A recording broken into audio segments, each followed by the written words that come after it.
Parliament has approved COCOBOD's request for a $1.3 billion syndicated loan facility. The loan is to help purchase cocoa beans for the 2020-2021 crop season. The approval follows a deliberation by the Finance Committee of Parliament.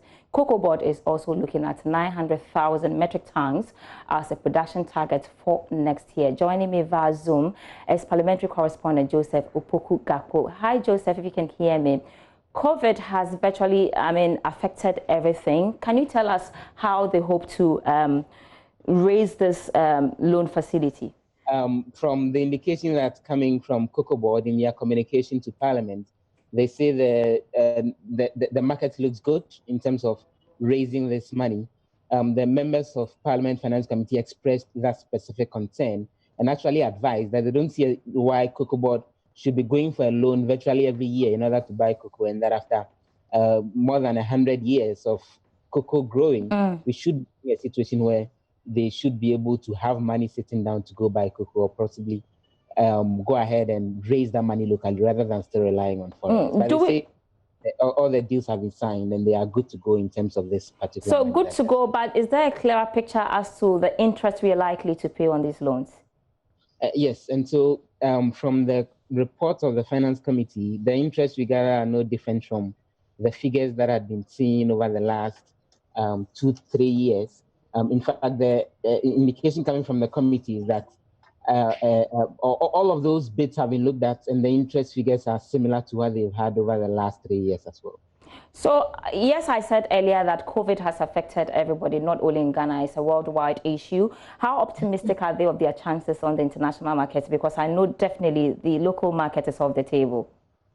So the indication they give is that this is actually money that they've secured already. The agreements have actually been reached. The banks that are financing this particular facility are making it available.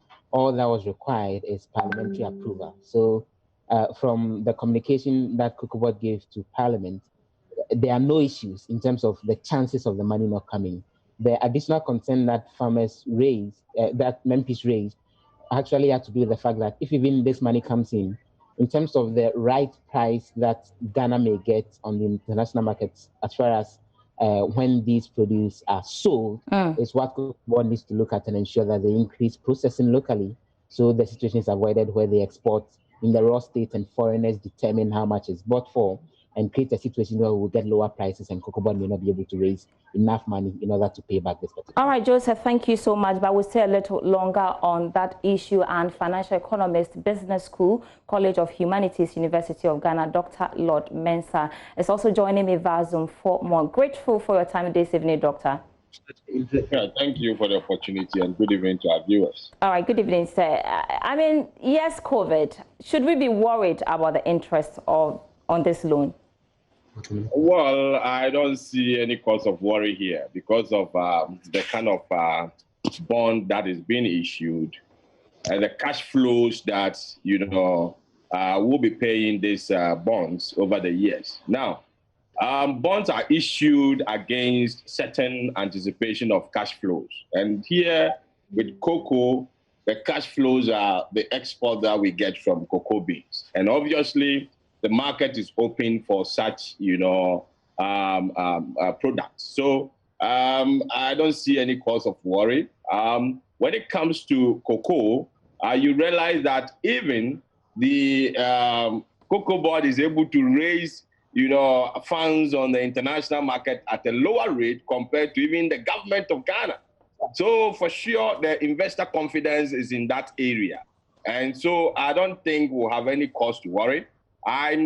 That rate of LIBOR plus a margin of around less than 2% is what I'm looking at for the coupon rate. And for me, that shouldn't be much of a problem as far as raising. Doctor, you mentioned why do you think that the rate in the domestic market, Ghana, is more higher than on the foreign front?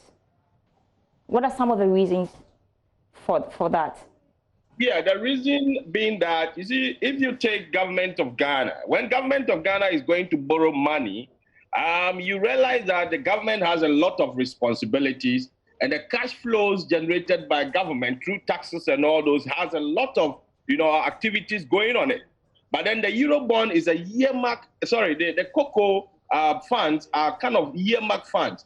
And so whatever cash that is being generated is more assured compared to what the government generates. And so obviously, if you are an investor and you are giving your money to, and cocoa is something that we consume every day. It's something that on daily basis, the demand is there. So there's no way an investor will be giving you money that he will not be, he will be uncomfortable in releasing the funds. All right, Doctor, what do you make of, yes, Doctor, because of time, I mean, what do you make of the minorities' concerns? And a lot of people have shared similar sentiment about, I mean, doing this for years and COCOBOD having to always go borrowing. Why can't they raise their own funds, especially when we have a larger market? We've been doing this for a long time.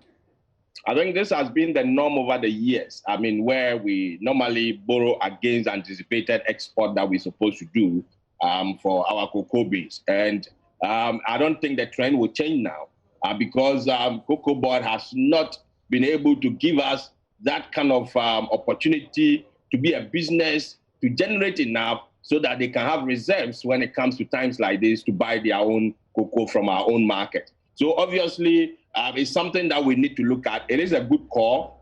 Going forward, maybe in the next 10 years, that is what we should be targeting. Because if you borrow against the cash flows that cocoa beans will give you in the future, sometimes it comes with some costs, you know, and that cost, we can avoid it if we have on our own reserves. And the cost is the interest that we pay.